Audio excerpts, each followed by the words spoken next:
جائے خوشنود امام زمانہ بلندتر صلوات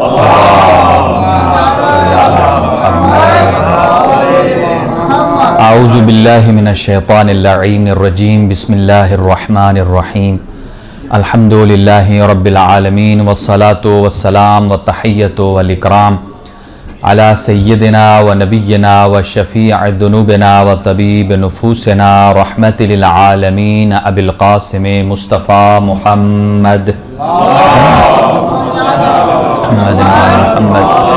وعلى اہل بیتہ الطیبین الطاہرین المعصومین المنتخبین المنتجبین لا سیما علی بقیت اللہ الاعظم روحی و ارواح العالمین لتراب مقدمہ الفدا عجل اللہ تعالی فرجہ الشریف وسہل اللہ تعالی مخرجہ الشریف ولعنت اللہ علی اعدائہم اجمعین من یومنا ھذا الی قیام یوم الدین اما بعد فقد قال اللہ الحکیم فی کتابہ المتین بسم اللہ الرحمن الرحیم اطیعوا اللہ و اطیعوا الرسول و اولی الامر منکم صدق اللہ العلی العظیم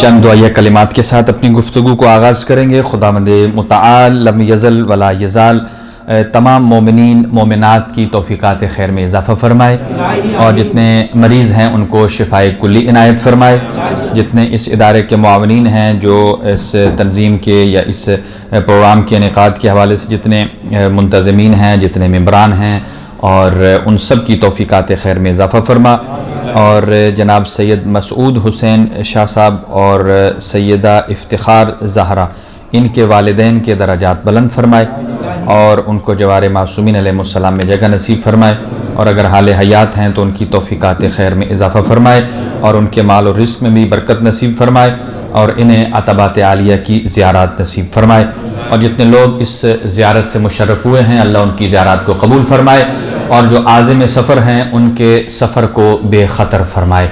امام زمان کے ظہور میں تعجیل کے لیے ایک بابا سے بلند صلوات ہدیہ فرما دیجیے۔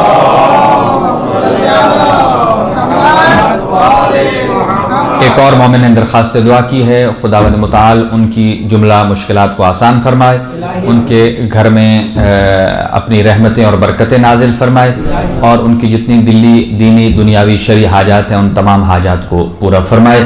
ایک اپنی دعاؤں کی استجابت کے لیے مل کر بابا سے بلند صلوات ہدیہ فرما دیجیے۔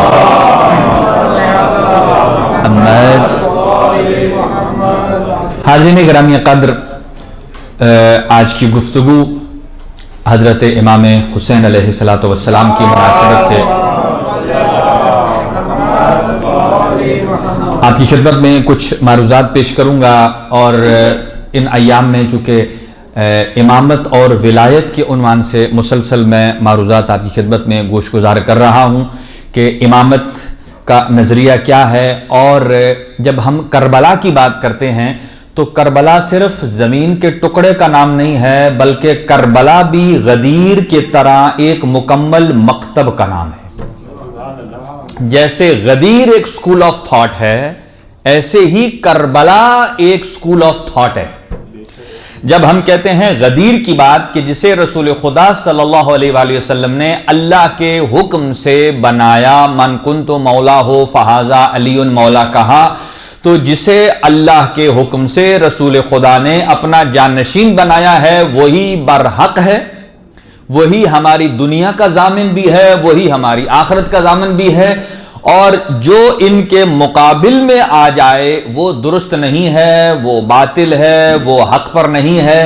جیسے مکتب غدیر کہتا ہے اس کے مقابل میں آنے والا صحیح نہیں ہے، ایسے ہی واقع کربلا ایک مکتب ہے، جو حسین کے مقابل میں آ جائے وہ بھی ناحق ہے، وہ بھی باطل ہے، اور وہ بھی نابود ہے۔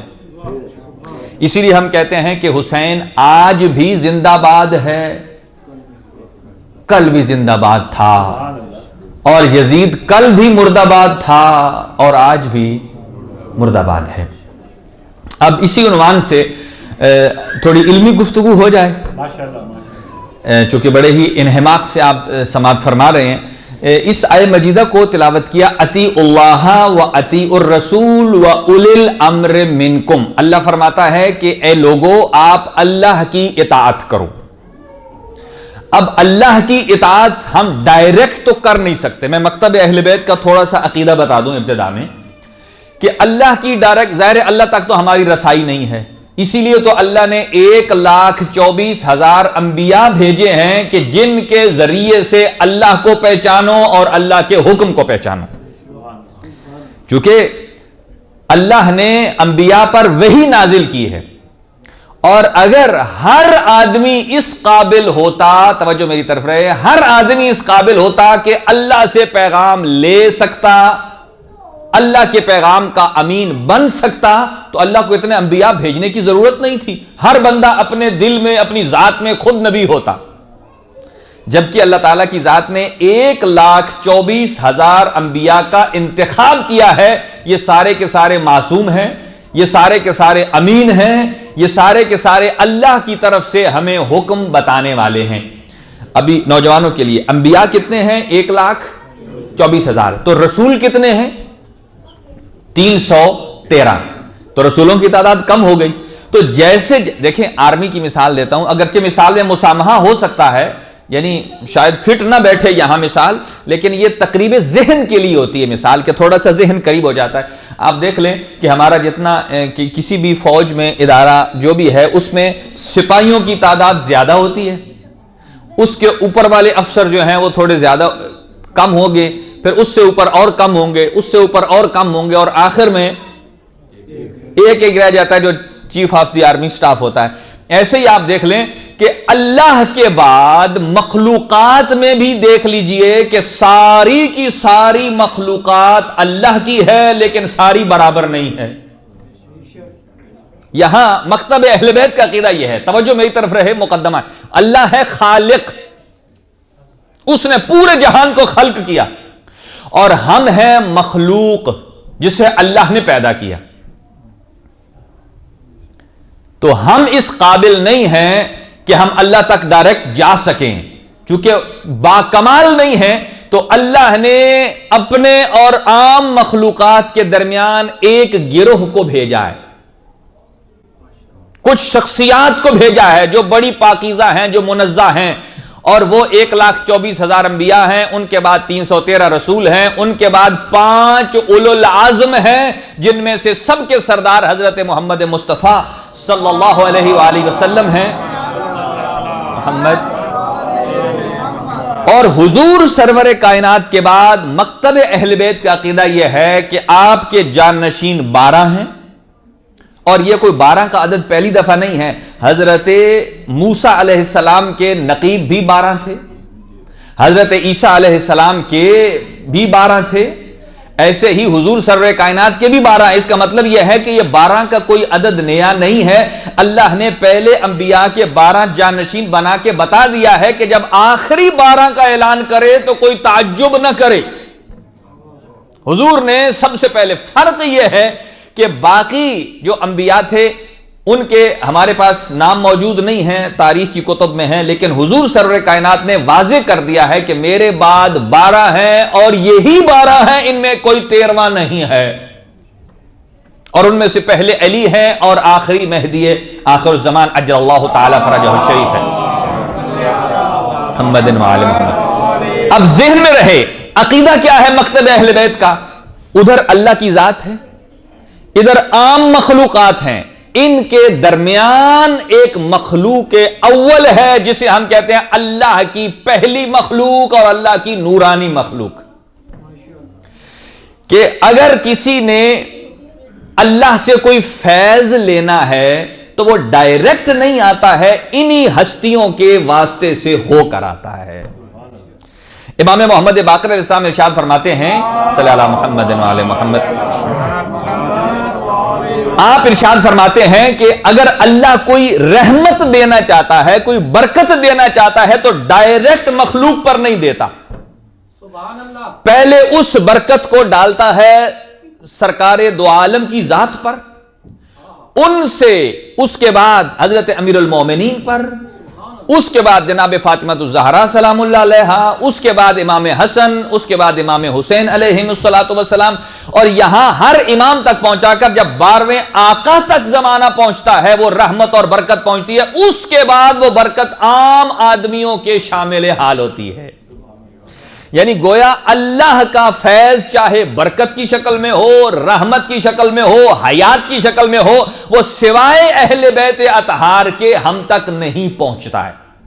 اور جب ہم دعا کرتے ہیں تو پانچویں امام ارشاد فرماتے ہیں ہماری دعا ڈائریکٹ اللہ تک نہیں جاتی، ہماری دعا پہلے زمانے کے امام پر پیش ہوتی ہے، ان کے بعد 11ویں امام میں، پھر 10ویں امام میں، پیچھے جاتے جاتے حضور سرور کائنات کی ذات سے گزار کر پھر بارگاہ الہی میں جاتی ہے۔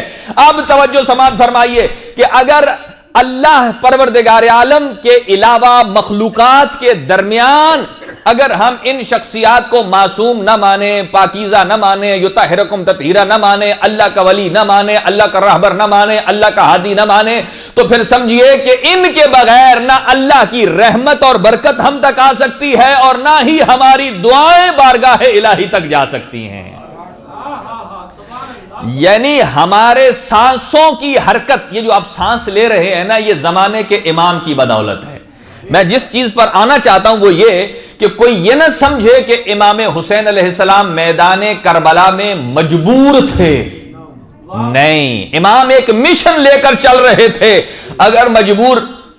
اگر امام اپنا اختیار استعمال کرتے تو یزید سانسیں بھی نہیں لے سکتا تھا۔ یعنی گویا یزید جو سانس لے رہا تھا امام حسین کے زمانے میں وہ بھی معصوم کی برکت سے لے رہا تھا، اور اگر شہادت امام حسین کے بعد اگر وہ سانسیں لے رہا ہے، عبید اللہ ابن زیاد ہے، شمر ہے، خولی ہے، وہ سب امام سجاد جو کہ معصوم ہیں ان کے صدقے سے سانس لے رہے ہیں۔ اب سمجھیے تینوں چیزیں، اللہ کی ذات، معصوم ہستیاں، عام مخلوقات، اللہ ان ہستیوں کے ذریعے اپنا فیض ہم تک پہنچتا ہے۔ اب توجہ رہے، جو آدمی ان تینوں چیزوں کو ملا دیتا ہے اس کا عقیدہ ہو جاتا ہے خراب۔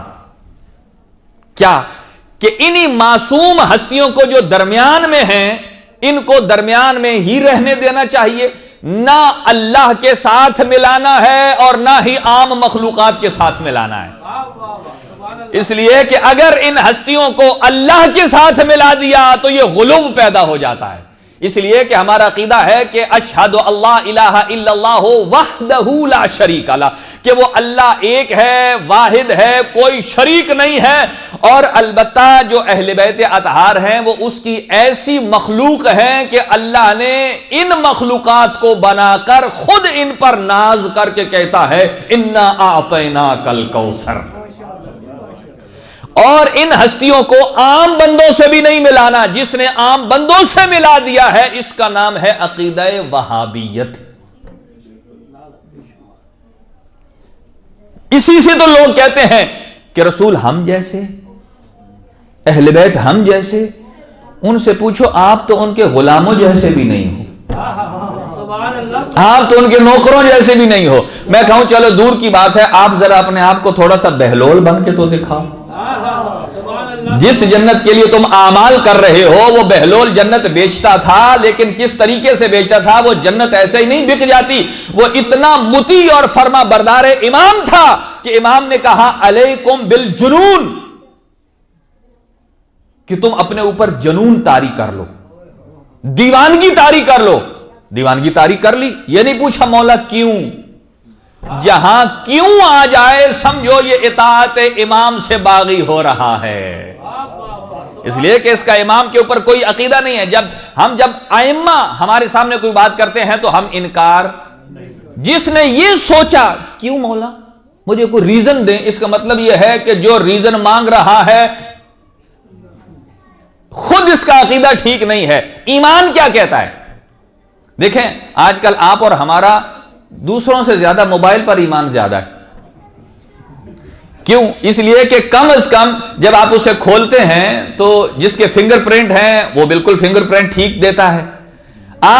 اگر آپ کے فیس ریڈنگ ہے تو آپ اسے رکھ دیتے ہیں، کسی دوست نے لے بھی لیا، اس نے کہا اٹھا لے، اس نے کھلنا ہی نہیں ہے جب تک میرا چہرہ نہیں ہوگا۔ یعنی آپ کو اتنا بھروسہ ہے کہ آپ اسی اپنی شکل اور موبائل پر بھروسے کی بنا پر کسی کو دے دیتے ہیں۔ بغیر دیکھے. تو کیا اپنے زمانے کے امام پر اتنا بھروسہ نہیں ہونا چاہیے وہ کہیں کہ یہ کر دو تو ہم کر دیں, ریزن نہ پوچھیں؟ ایسے ہی ایک شخص جب آیا معصوم کے پاس, چھٹے امام کے پاس, اور صلی علی محمد وعلی محمد, اور وہ کوفہ سے آیا, کہتا ہے مولا آپ قیام کیوں نہیں کرتے, اٹھیں ہم آپ کے ساتھ ہیں. حضرت فرمایا تو بتا وہ جو اتنی پبلک تیار ہے کیا ان میں سے تو بھی ہے؟ کہتا ہے جی ہاں. تو کہا یہ تندور روشن ہے, اس کے اندر چھلانگ مار دے. جب جیسے تندور کی بات آئی کہا آقا یہ تو میں جل جاؤں گا. تو اس کا مطلب ہے تجھے پتا ہے جل جائے گا اور آقا کو نہیں پتا. دیکھیں میں یہی بات کرتا ہوں کہ جب حضرت ابراہیم کے لیے آگ گلزار بن گئی ہے تو آپ دیکھ لیجئے کہ سید الانبیاء کے جانشین امام صادق, ادھر سے ہارون مکی آ رہا ہے, اسے کہا ہاتھ میں تسبیح چلا رہا تھا, ہارون مکی آ گئے, جی آقا سلام, کہا اس پہ تندور میں چلے جاؤ. اس نے نہ ایک سنی نہ دو, بیٹھ گیا. امام نے اوپر ڈھکن دے دیا. وہ کمزور ایمان والا کہتا ہے مولا اب تو اٹھا لیں, یہ تو سڑ گیا ہوگا. جب ڈھکن اٹھایا تو ہارون مکی تسبیح الہی کر رہا تھا. ہارون مکی کے لیے وہ آگ گلزار بن گئی. یہی ہے امامت اور ولایت. آپ کے چوتھے امام اپنے گھر میں آگ لگ جاتی ہے اور امام اپنی نماز پڑھ رہے ہیں. کسی نے کہا ابن رسول اللہ آگ لگ گئی, حضرت نماز اور لمبی کر رہے ہیں. ہمارے گھر تو تھوڑی سی کوئی ہوٹر بچ جائے نا تو ہم اپنی نماز کو توڑ دیتے ہیں. امام اور لمبی کر دی, اور اتنے میں لوگ آگ بجھا رہے تھے, بجھ نہیں پا رہی تھی. بالآخر جب وہ کامیاب ہوئے تو امام کی نماز تمام ہوئی تو انہوں نے پوچھا ابن رسول اللہ تو آگ لگ جائے تو ریزن ہے, آپ کو نماز مختصر کر دینی چاہیے. امام کا جملہ سنیے, فرمایا تم دنیا کی آگ بجھانے کو لگے تھے تو میں بارگاہ الہی میں سجدہ ریز ہو کر آخرت کی آگ کو بجھانے میں لگا تھا. صلی علی محمد وعلی محمد. اور اسی طرح گھر میں میں امامت اور ولایت بتا رہا ہوں آپ کو, پھر آتا ہوں عقیدے پر, کہ گھر میں امام باقر علیہ السلام کنواں ہے, کنویں میں گر جاتے ہیں اور امام نماز پڑھ رہے تھے. لوگوں نے کہا آقا ذرا جلدی کیجئے, پانچویں امام کنویں میں گر گئے ہیں. امام اور اپنی نماز کو لمبا کرتے چلے جا رہے ہیں. اور جیسے ہی نماز تمام ہوئی, بہرحال انہوں نے دیکھا کہ کوشش نہیں ان کی تمام ہوئی, تو امام نے نماز تمام کی اور تمام کرنے کے بعد اسی کنویں کے قریب جا کر کہتے ہیں ایت بالباقر یا ایھا البئر, اے کنویں تو میری امانت کو میرے حوالے کر دے. اتنے میں دیکھا پانی نیچے سے بلند ہونا شروع ہو گیا, یہاں تک کہ کنارے تک آ گیا. چوتھے امام نے امام باقر علیہ السلام کو اٹھا کر باہر رکھ دیا اور یہاں کہا کہ جب اس کنویں نے یوسف کو نہیں نگلا تو یہ تو فخر یوسف ہے. اسے کیسے, اب فرق دیکھیں جو میں بتا رہا ہوں, نبوت اور امامت میں ایک فرق بتا رہا ہوں کہ دیکھیں 1,24,000 انبیاء, ان سے اوپر 313, یہ 1,24,313 جیسے نہیں ہیں, اور 313 سے اوپر ہیں 5 اولو العزم, یہ 313 ان 5 جیسے نہیں ہیں, اور ان 5 میں سے ایک سید الانبیاء ہیں, وہ باقی 4 ان جیسے نہیں ہیں. اس کا مطلب یہ ہے کہ ہر ایک کا عقیدہ مختلف ہے, ہر ایک کا اپنا اپنا مقام ہے, اپنا اپنا ایک درجہ ہے. تو جب کوئی میرے نبی احمد کے مقابل میں نہ کوئی نبی برابر ہو سکتا ہے, نہ کوئی رسول برابر ہو سکتا ہے, نہ کوئی اولو العزم نبی میرے حبیب کے برابر ہو سکتا ہے, تو پھر اپنے زمانے کا جاہل کیسے کہہ سکتا ہے کہ رسول مجھ جیسے, میں رسول جیسا؟ کیا ممکن ہے؟ قطعاً نہیں ہے. اب سنیے, حضرت موسیٰ, حضرت یوسف علیہ السلام کے لیے بھی کنویں میں گرے تھے, وہ حضرت موسیٰ کے لیے بھی دریا میں راستہ بنا تھا, اور حضرت ابراہیم کے لیے بھی آگ گلزار بنی تھی. فرق کیا ہے؟ حضرت ابراہیم کے لیے جو آگ ٹھنڈی ہوئی وہ حضرت ابراہیم کے حکم سے نہیں ہوئی, وہ اللہ کے حکم سے ہوئی. حضرت جبرائیل نے جب دیکھا کہا یا اللہ تیرا خلیل جل رہا ہے, کیا کروں؟ کہا چاہتا ہے تو جا مدد کر. آئے مدد کو پوچھ رہے ہیں, کہا میں تجھ سے نہیں چاہتا ہوں, میرا خدا مجھے دیکھ رہا ہے. کہا میرا اللہ دیکھ رہا ہے, آگ گلزار بن گئی. اور اسی طرح حضرت موسیٰ کے لیے دریا, عصا مارا, دریا 2 حصوں میں تقسیم ہو گیا. یہ اعجاز پروردگار تھا, اللہ کے اذن سے اللہ نے فرمایا کہ فنفجرت, کہ مارو اس پر پتھر, اس کے اندر سے 12 چشمے پھوٹ پڑیں گے. اس کا مطلب یہ ہے کہ انبیاء میں بھی آگ گلزار بنی ہے لیکن حکم نبی سے نہیں. پانی دو حصوں میں تقسیم ہوا، حکم نبی سے نہیں، اللہ کے حکم سے. لیکن یہاں چوتھے امام کے گھر آگ بھی گلزار بن رہی ہے، یہاں پانی بھی جگہ دے رہا ہے. فرق یہ ہے نبوت اور امامت میں کہ جہاں کل نبی کے لیے آگ گلزار بن رہی تھی، پانی دو حصوں میں تقسیم ہو رہا تھا، وہ ڈائریکٹ اللہ کے حکم سے ہو رہا تھا. لیکن یہاں امام سجاد کے گھر میں آگ جو گلزار بن رہی ہے، پانی جو دو حصوں میں تقسیم ہو رہا ہے، امام کو باہر لا رہا ہے. یہ حکم پروردگار سے نہیں، بلکہ امام نے ایسی بندگی کی ہے کہ اپنی بندگی کے صدقے مشیت الہی کو اپنے تابع بنا لیا ہے. اللہم صلی علی محمد. مشیت الہی کو اپنے تابع بنا لیا. جب مشیت اپنے تابع بن جائے، اسی لیے اللہ حدیث قدسی میں ارشاد فرماتا ہے، اے میرا بندہ اطعنی واکون لک، اے میرا بندہ تو میری اطاعت کر تو میں تیرا ہو جاؤں گا، پھر جو تو کہے گا وہی ہوگا. اب آ جائیے، یہی مثال دے رہا تھا میں، اور عقیدہ امامت پر تھوڑی ایک فلسفیانہ گفتگو ہے. میں آپ سے کوسچن کرتا ہوں، پھر آپ مجھے جواب دیجئے. توجہ ہے نا حضرات کی؟ کہ اگر کہ یہ جو امامت کو اللہ تعالیٰ کی ذات نے پاک پیغمبر کے بعد حضرت علی علیہ السلام میں رکھا، ان کے بعد امام حسن ہے، امام حسین ہے، ہم کربلا تک آ رہے ہیں، امام سجاد علیہ السلام تک. یہ مجھے بتائیے کہ جو کام اللہ نے حضرت علی کو امامت دے کر لیا، کیا وہ کام کسی اور سے لے سکتا ہے؟ اللہ لے سکتا ہے؟ البتہ میں یہاں ایک تھوڑی کنفیوژن دور کر دوں کہ جب ہماری بات آتی ہے نا کہ اللہ کر سکتا ہے، ہم فوراً کہتے ہیں جی کر سکتا ہے. کیوں؟ اس لیے کہ ہمیں پتا ہے قرآن کی آیت ان اللہ علی کل شیء قدیر، اللہ ہر کام کر سکتا ہے. تو اب میں آپ کو ایک مثال دیتا ہوں کہ، اور وہ یہ کہ مثلا کہ اگر کوئی آدمی انڈا اور سوئی، آپ نے دیکھی سوئی کا جو دھاگا ڈالنے والا سوراخ ہوتا ہے، اس کے اندر سے گزار سکتے ہیں انڈا گزار سکتے ہیں؟ اللہ گزار سکتا ہے؟ سوچ کے بتائیے، اللہ گزار سکتا ہے؟ اگر ہم کہتے ہیں اللہ گزار سکتا ہے تو بھائی اللہ جو ہے جو کام کرتا ہے وہ عقل سے ماورا نہیں ہے، عقل کم کم تسلیم کرتی ہے اسے، اور اس شرط کے ساتھ کہ نہ انڈا چھوٹا ہو اور نہ سوراخ بڑا ہو. اب بتائیں اللہ کر سکتا ہے؟ یقیناً آپ کا جواب پازیٹو ہوگا، وہ اس وجہ سے کہ ہم علی کل شیء قدیر مانتے ہیں. لیکن میں دوسری طرف لے جانا چاہتا ہوں آپ کو. سوال میرا ذہن میں رہے، کیا اللہ نے، چونکہ غدیر میں اللہ نے امام کسے بنایا؟ بولے مولا علی کو. اور اگر کوئی مولا علی کو چھوڑ کر کسی اور کو امام بنائے، اس کا مطلب یہ ہے کہ وہ یہ عقیدہ رکھتا ہے کہ جو کام اللہ نے علی سے لینا ہے وہ علی سے نہیں، علی کی جگہ وہ کر دے گا. اگر ایسا ہوتا تو پھر جو ایک دن خیبر میں علی نے کیا تھا وہ 39 دن باقی سب کیوں نہ کر سکے؟ اگر ایسا ہوتا تو ایک دن جو علی نے کیا تھا وہ باقی 39 دن میں کیوں نہ کر سکے؟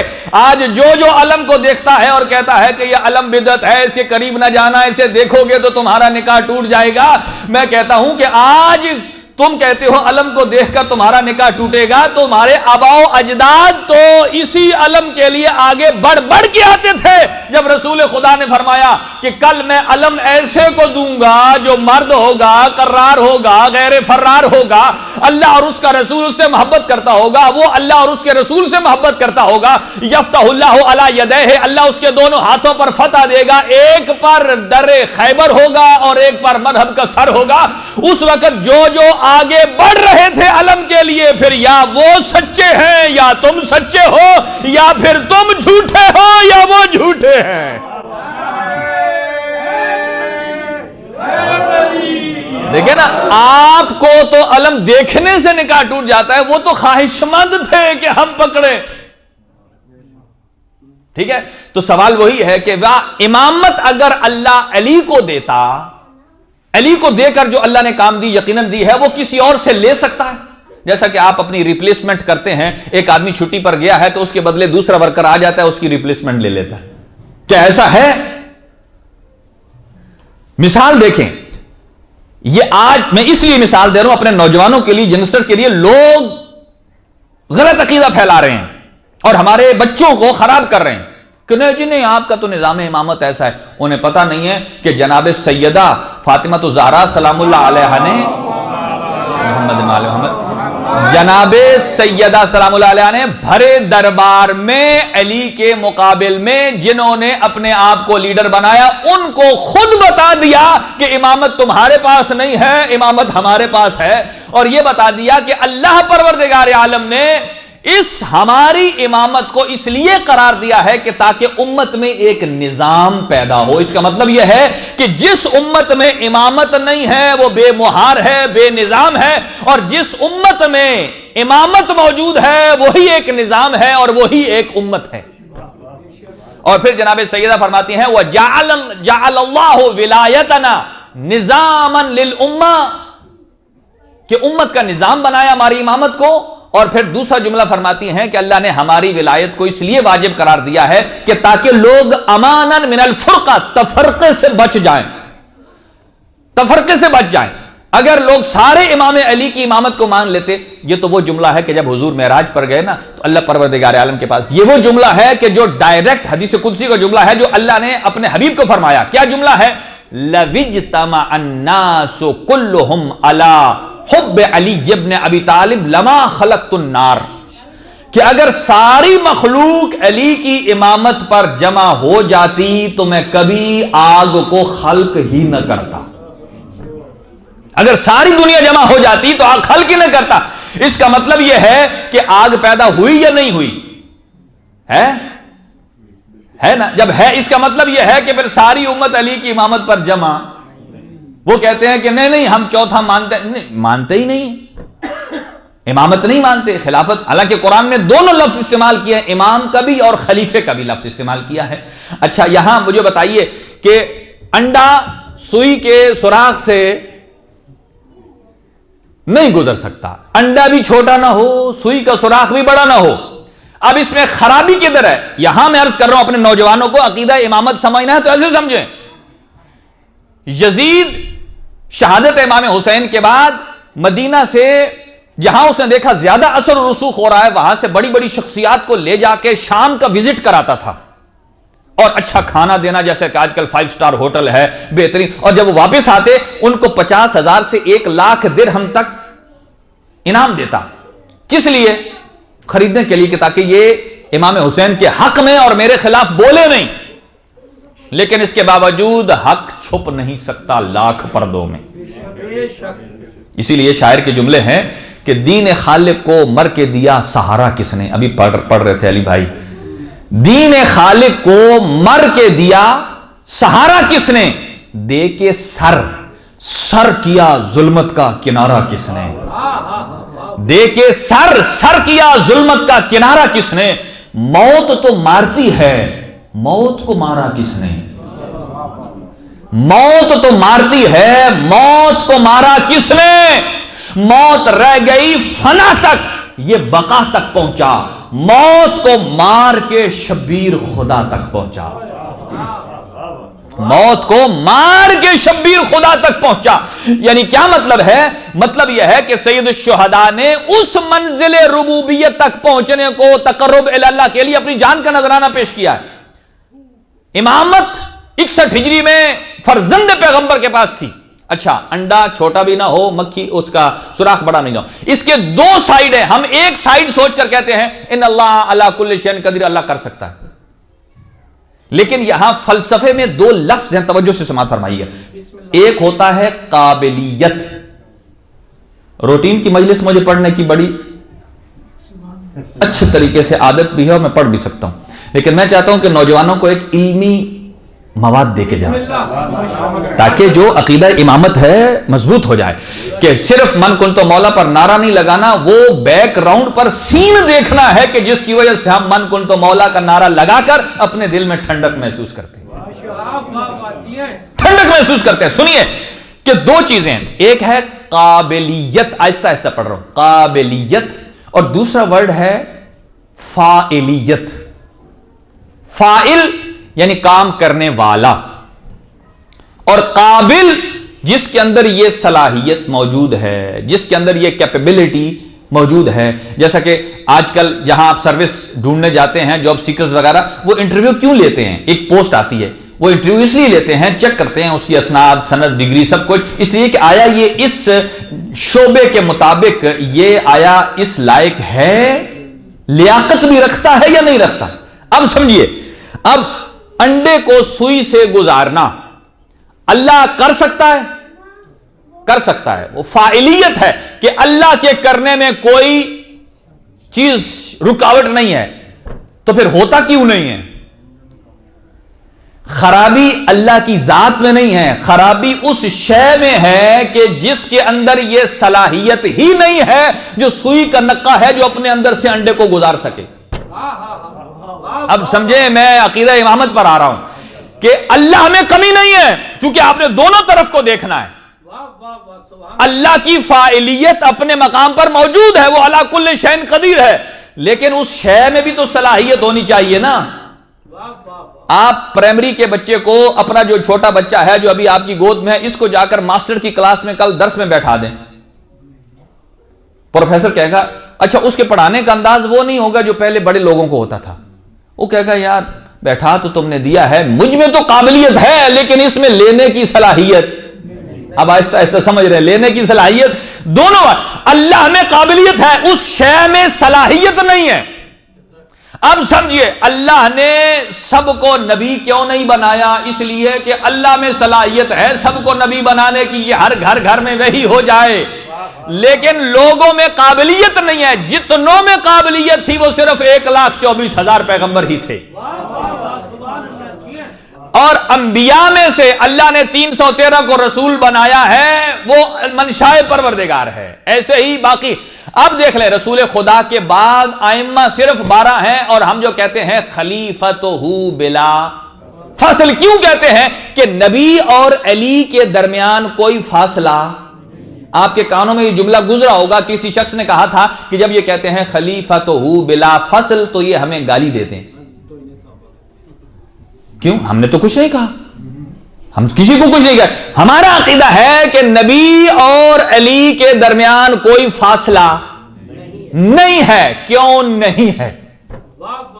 اس لیے کہ کوئی اس قابل ہی نہیں ہے کہ جو اس واسطے اور خلا کو پرس کر سکے سوائے میرے مولا علی ابن ابی طالب کے.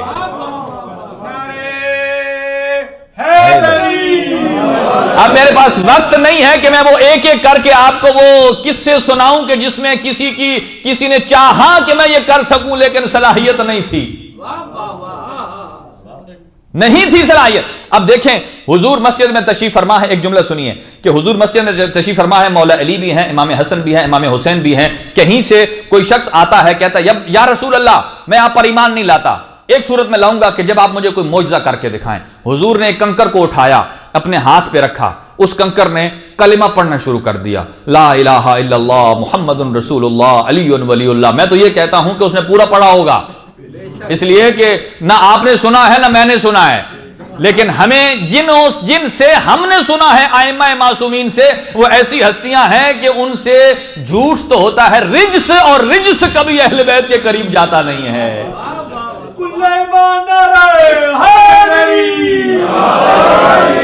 اور تمہید میں ہی ٹائم چلتا چلا جا رہا ہے. اب آپ بات سمجھ آ گئی ہے کہ اللہ میں قابلیت ہے. کیا اللہ اگر ٹھیک ہے تھوڑی دیر کے لیے مان لیں کہ علی چوتھے, تو پھر آپ کو ماننا پڑے گا کہ پہلے 3 بھی ہیں. جب ہیں, اگر ان میں اتنی ہی صلاحیت تھی تو جب کوئی مشکل بنتی تھی تو فیصلے کے لیے علی کے دروازے پر کیوں آتے تھے؟ اس کا مطلب یہ ہے کہ اگر ظاہراً وہ بھی تھے تو حقیقت میں جو اللہ کا نمائندہ تھا, جو امامت کی صلاحیت رکھتا تھا, وہ صرف اور صرف علی ابن ابی طالب تھے. حیدری. اب سمجھ لی, 2 باتیں ہیں, قابلیت اور فاعلیت. کیا اللہ کسی اور کو بنا سکتا؟ اچھا اب آ جائیں امام حسین علیہ السلام پر, صلی اللہ محمد و آل محمد, جو کہتے ہیں کہ نہیں اس زمانے میں یزید اچھا تھا. میں نے جس آیت کو پڑھا, اطیع اللہ, اللہ کی اطاعت, اطیع الرسول, رسول کی اطاعت, آگے اولی الامر منکم,